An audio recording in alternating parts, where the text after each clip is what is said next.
Sabi ko lang, oo, kukunin nila yun. Oo, hindi. Sa'yo pa rin yun. Ganun ba yun? Wala, 10 out of 10 pare. 10, Sige, 10 sige. out of 10. Ano yan, tatanggapin ko yan kasi ikaw na yan eh. Tsaka, parang Falcons, tulungan.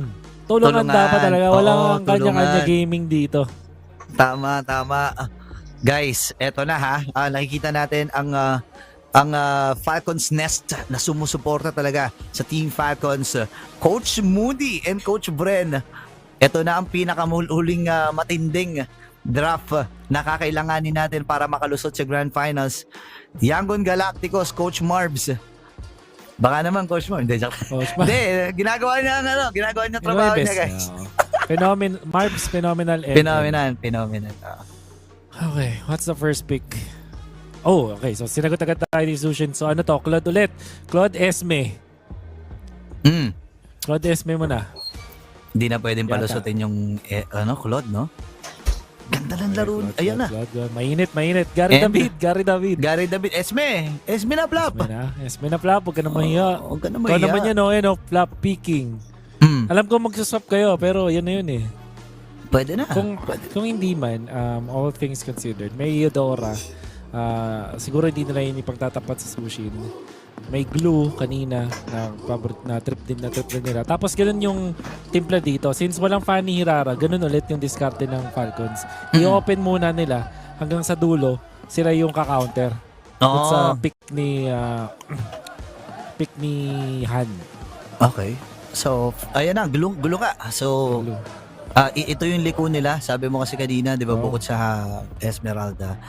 So, Yangon Galacticos. Yura pa rin maganda, honestly.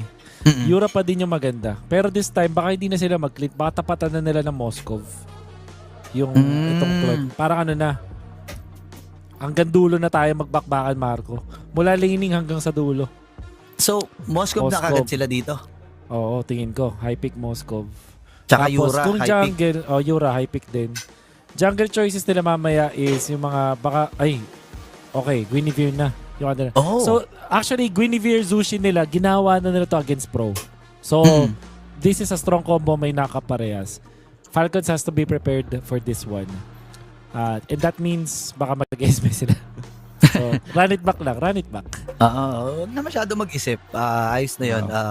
Esmeralda. Pero ilalock in na ba kagad nila yung Esmeralda dito o pwede pa nilang paabutin sa... Ay, hindi. Mababan kasi sa second base. Pag Red Boar pa nila, sinugal nila sa Red Boar, no? Yung Yura Esme. Diba? Pwede rin namang, hero na ni Marco, ni Kyle. Kasi kita na niya yung Gwyn eh.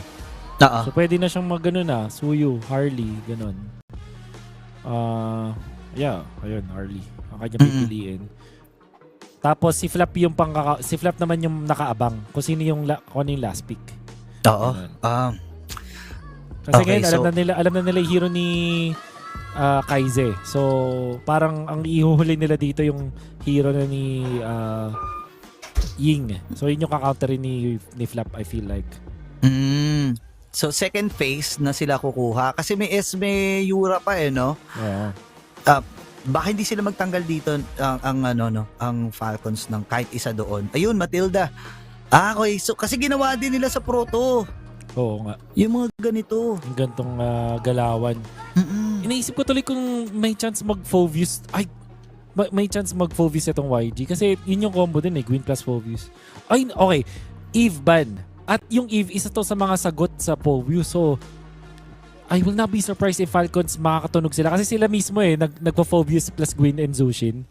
So, hindi rin ako magugulat kung ibaban ng Falcons yung Fovius.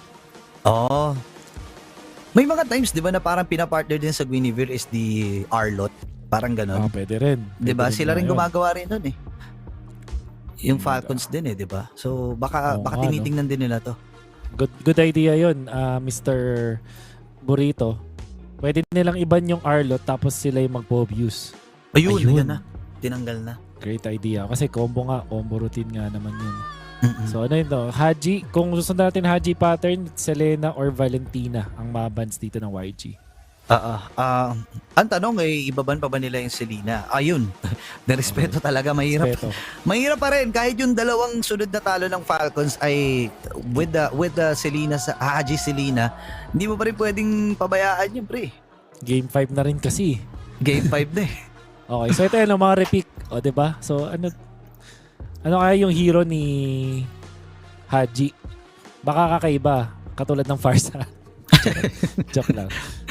Or, oy! Ayan na. Kaka-babe. Napanood ko na to pare Napanood ko na to Ano ba to?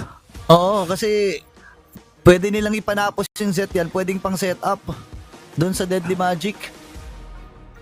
Naalala mo nung Seaball, tayo rin yung co-caster nun eh. Zet Oo. yan pang-counter sa Gwyn. Oo. Kasi pag tumalon yung Gwyn, hindi mo siya masastan pero mapipigilan mo yung kasunod. Mm-mm. So, counterplay ang gagawin ni Zet yan. Ano to? Ano ang hero ng YG? Esme sila dito. Wow, Sora. Oh, Because Sora. Walang Valentina. And Khalid. So, hindi sila nag-Phobius. Pwedeng mag-Phobius ngayon ang Falcons. I think shoot ang Phobius. Oo. Povius. Good versus the Sora. Tapos, sobrang ganda kontra sa isang Moskov. Oo. Yung mga barats, hindi ata option dito. No? Kasi may Zushin eh. Mabagal ata pag Mabagal. nag-barats. Oo. Please. Povius na. Ano- Povius na. Ito na yun, Flap. Pakita mo na. Povius. Phobius Eto na na ba eh. yun? Phobius ba? Oh! Ay! Let's go! Ate na to. Ayan na. Mukhang maganda ang pinta ni Wolf dito sa Maganda. number 5. Shoot na shoot eh. Parang pinasa ni Titing Manalili. Oo. Ganun eh. Ano, Smooth eh. with the eyes on the back of his head.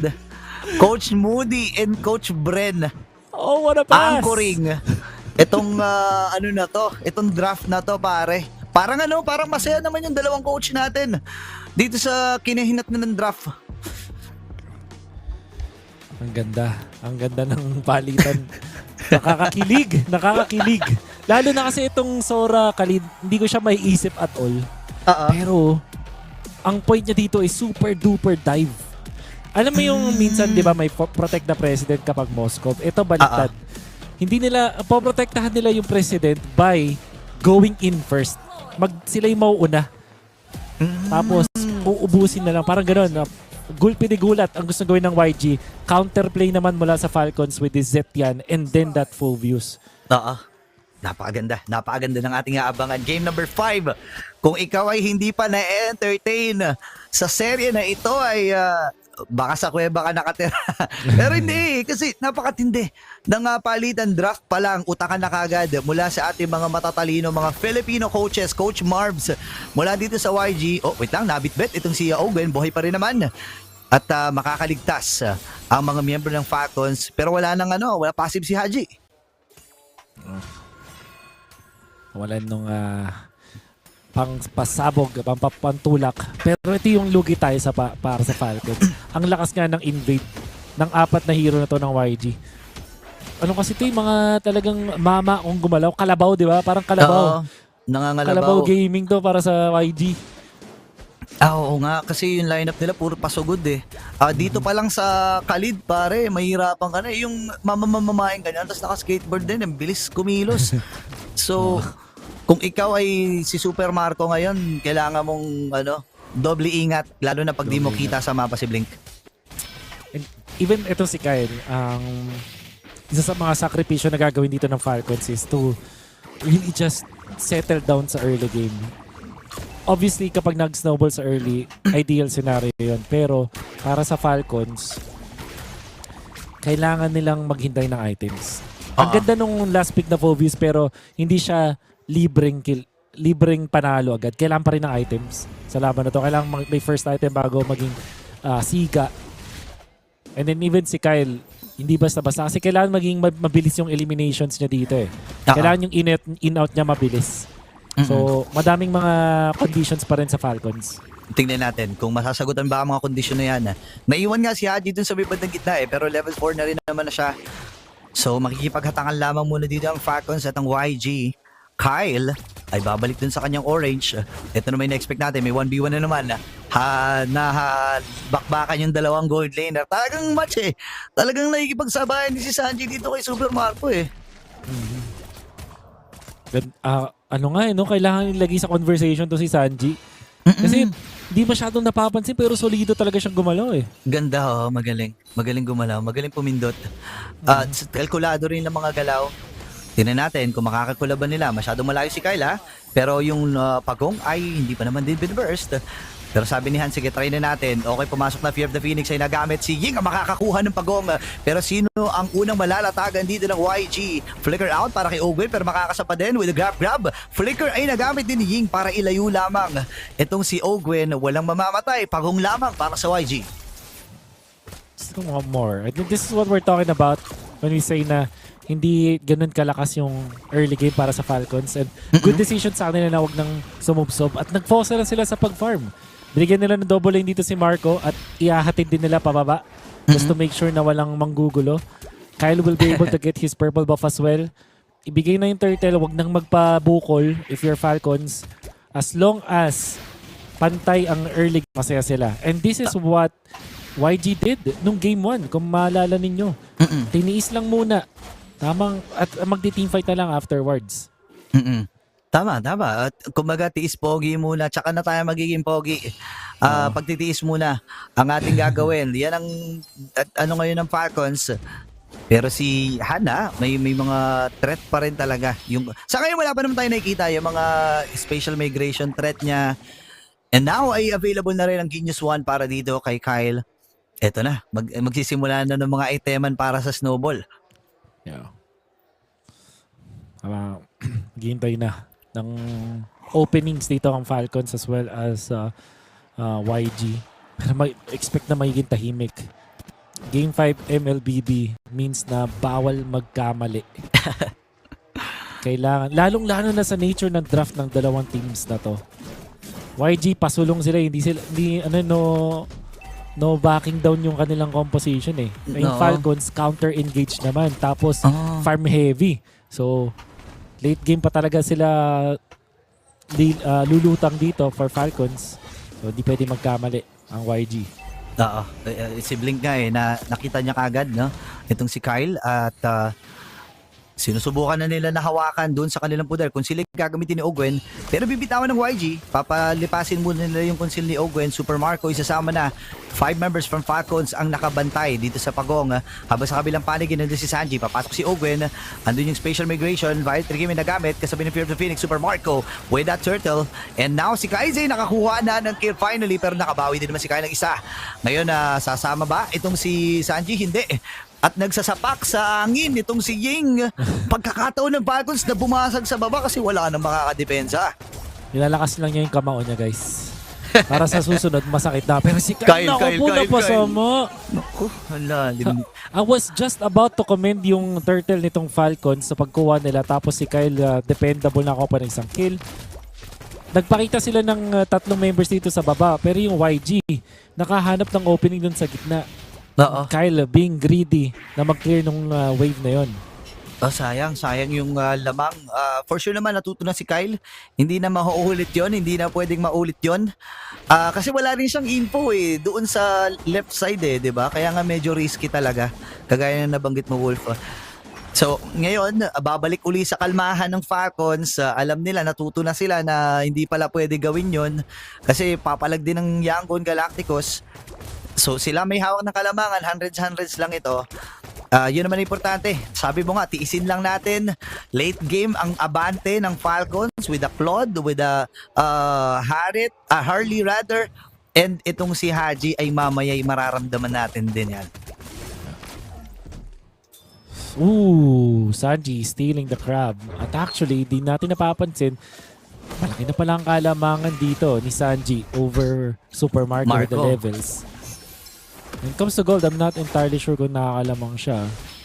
Pero mukhang hindi naman ganun kalaki. Pero yung levels, ang laking disparity. And it's because Super Marco actually went for double lane tapos lumaban agad siya dun sa may turtle. Nabigyan ng konting opening ito si Sanji. So ngayon double lane. Tama, ganun nga ang gagawin ni Super Marco dito. Papabayaan ba nila itong baba? Tutulak lang ng bahagya ni Sanji. Pero nagmamatsyag din yan kasi may SOD na pwede niyang gamitin at pwedeng sumama any moment na gustuhin niya. Blink sa may bandang likod. Nagharap ang magiging target. Pinunta na kagad ni Ogwen itong kanilang jungler na si Han. Haji ay nakakuha ng pag-go. Ngayon naman, Fear of the Phoenix ay gagamitin din. Habang Blaze do it mula kay Marco. Ang uunahin na niya. Walang iba kundi si Ying. Double para kay Kyle. Hinahabol pa rin si Kaize. BMI para dito kay Marco. Si Blink pa ronda-ronda lang habang sa gilid pare. Sumama pala si Sanjay. Hindi nila namalayan. Pero pupuntahan na rin nila itong si Blink. Pinapatagal lamang ang sitwasyon. Hindi na muna bibili dito ng Falcons kasi yung gitna ay susubukan lamang nila pero makakadepensa ng maigi si Kaize at ang Yangon Galacticos pero nakabawi ang Falcons with the kills. Nakita natin yung value nitong Zetyan. Fourth pick mula sa Falcons. So, through this replay, bukod siya yung nakakuha ng turtle, tignan mo kung paano niya nakontra yung initiation dito ng side ng Yangon. Yangon wants to dive.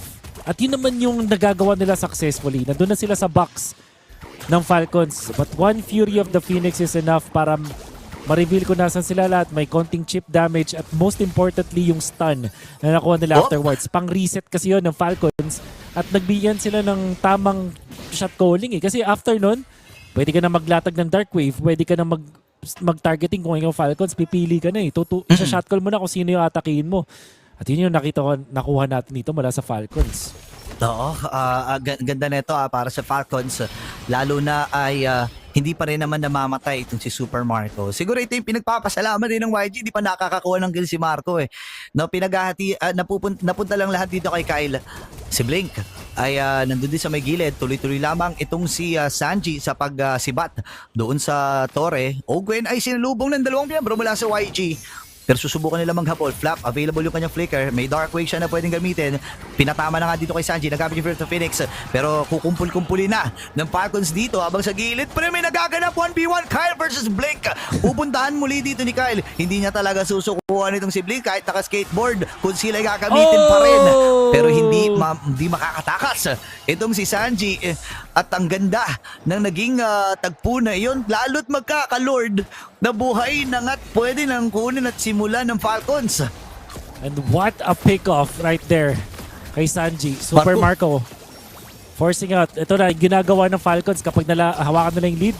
Sobrang inaabuso nila at zinonout nila. Walang papakuldown pa lang yung retribution ni Kyle noon at umabot din naman. But that pick-off dun sa may bottom lane. Ang dami nilang kinomit for that. You can see through the replay. Si Flap, even committing yung kanyang flicker for this one. Tapos Fury of the Phoenix, walang kahit anong magawa sila. Han. And wala ring flicker kasi itong si Sanji nung time na yun. So that was a great find. At syempre, tinry ni Blink na gumawa ng Hesi play. At wasn't enough. Kyle was patient. And Kyle was able to collect. Okay, nagdiwang ang Falcons. Okay, 2,000 pa lang to. So ako, pinipigilan ko pa yung sarili ko para magdiwang. 2,000. Pero ang Yangon ay delikado. Kukontrolin ng Falcons ang kanilang advantage dito with the Lord na nasa itaas. Si Blink ay medyo malalim pwedeng bilin ng Falcons ito. Tuloy-tuloy lang si Marco sa pagbanat doon sa Torre. Haji, aabantihan, lalayo si Sanji. Uy, buburst ata ni Kyle. Buhay pa ata dito si Sanji. Pero sumabog na rin lahat ng mga aura doon sa taas tsaka sa gitna. First dito sa may top. Uy, grabe yung daming knock-up. Naku, at nahuli pa. Ayan na, Fear of the Phoenix. Blazing Duel mula kay Super Marco. Makakuha ba sila dito ng isa? Haji, lumalim na nga si Haji dito. Grabe, sobrang tapang ni Haji mga kaibigan. Even committing yung kanyang flicker. Pero dahil sa sobrang lalim nun, ay nakaabante ang Yangon, yung itaas na bahagi pa. Tayo pa mapupusyan? Mukhang mababasagan pa ata tayo ng base turret. Medyo nasa mali ata yung naging approach na yon. Buti na lang nandito na si Flap. Okay, mamaya huwag na nating tingnan. Huwag na, hindi naman masyado importante. Hindi makatakas. Yan, tingnan natin dito sa baba. Yung maliit na square na yan, yan po yung live.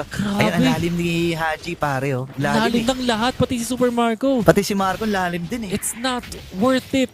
It's not worth it at all. Burado yung lead natin. 700 na lang ngayon. A big blunder mula sa Falcons. Masyadong malalim.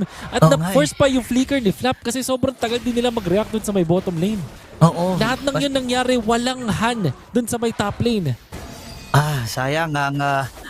pero hindi na pwede maulit to kung ikaw ang Falcons. Ang lalim eh. Siguro napilitan na rin mag-flicker si Haji para kahit papano may kill sila na maibawi. Bukod doon sa pagkakapatay kay Super Marco. Pero hindi na pwedeng maulit yon. Kilala natin si Marco. Sobrang, sobrang patient neto ni Marco. Ito yung mga bibihirang times na umaasim siya eh. Pero alam mong natuto to. Lalo't may purify na siya. Tingnan natin, 15 seconds para doon sa Lord at sinusubukan na ng Yangon at Falcons na kumontrol ng kanilang mga lanes. Discipline ang kailangan ibalik dito ng Falcons. They were so ahead and now wala na. This will be an even Lord. Pero may slow push naman ng Falcons sa may top lane. Opposite side yan. Eventually lalamang, mauuna ding magbubunggo yung minions sa top in favor of Falcons. What they have to do is clear this mid. At sila na yung lalamang dito. At hindi pa alam ngayon ng Falcons pero magkakadikit yung YG. Oo. Magkakadikit ha. Ang nakahiwalay lang si Sanji. Nakita na nila doon sa may bandang gitna. Si Blinka, magkakasalubungan sila ni Marco. Bibili ni Marco to pare. Pwedeng puntahan ni Marco to. May Blazing Dude pa rin naman siya. Pero BMI lang kanya gagawin. Talagang pinapababa yung buhay ni Blink. Parang, ito na. Medyo lamang ang Falcons dito ha. Mababa ang HP ni Blink. Okay, Ying ay magiging target. Papasok din si Ogwen. Bibigyan na ata Vartrick. May nagamit din kasabay ng Fear of the Phoenix. Ngayon natalunan sa likod si Ying. Buhay pa siya. Habang si Blink andun sa ilalim. Ngayon makakapatay din si Kaisen ng dalawa. Blink, naku, nag-meditate pare. Buhay pa ata ito. Flicker na force na rin. Haji! Mamamaalam si Haji mga kaibigan. 4 na miyembro ang tutumba para sa Team Falcons. Nakatatlo pa si Kaise. Major blunder, ladies and gentlemen, mula sa mga kababayan natin sa Pinas. Oh no, stress. Talaga, yan ang mararamdaman mo. What happened there? Tatapusin ba? Di ba si Blink, hinahabol si Blink doon ni Super Marco ng mga tagal. Siya pa yung naging winning play. After nung maganda na sanang Fury of the Phoenix, you can see nakapag-flicker Raging Sandstorm pa siya sa likod.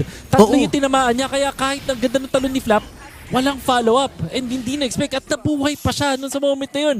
Blink talaga ang problema ng Falcons. And because of that, nakahabol na si Kaizen. Natsaga na doon si Kyle. At nabigyan pa ka si Haji. Big blunders mula dito sa Falcons ulit. Pare, ang ganda ng naging... tama ka doon eh. Ganda ng talo ni Blink. Magbabago sana yun eh. Ang ganda ng pasok ni Flap. Pero yung reinforcement na inaasahan niya ay napigilan. Nasalubong ni Blink yung tatlo. Hindi nakalapit doon sa setup ng mga brusko dito ng Falcons. May Lord na kasama sa may bandang ibaba. Hawak na yung 2,000 ng YG. Kailangan kumapit ng Pilipinas dito. Komportableng game na sana para sa Falcons. Biglang napasama because of their aggression sa top. At ngayon, YG. Disiplinado. YG. On the other side, hindi na tayo nakakita ever sa kanila na nagbabato sila ng lead na mayroon sila. Nakakatakot to para sa Falcons. Pero hindi pa naman din tapos. Kasi wala din naman, lock item na rin eh. Parang parehas naman na kaya. Falcons, kailangan kumalma, mag-isip. Huwag masyado magpadalos-dalos. Mag-focus lang sa goal. Focus lang. Sige, tinanggap na nila na barag yung Torre dun sa may bottom. Pero importante naman dito ay sa ibabang bahagi tutubo yung Lord. So mas madali nilang kontrolin.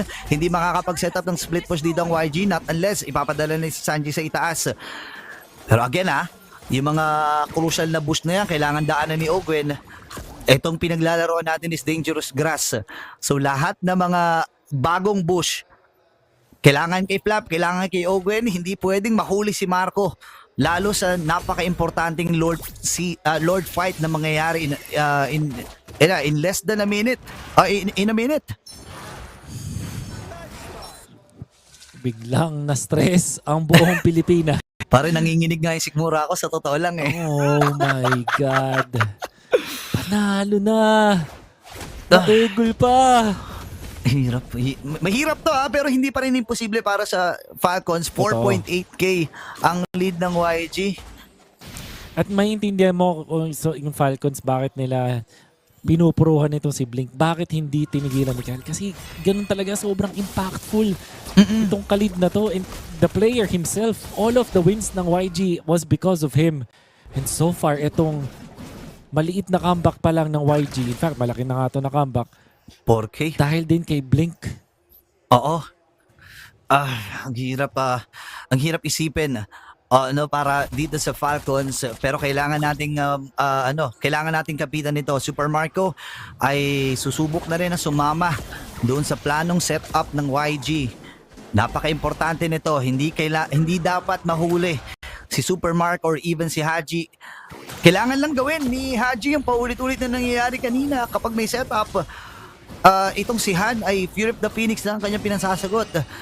Meron din naman siyang passive, so ligtas siya sa plano dito ng YG.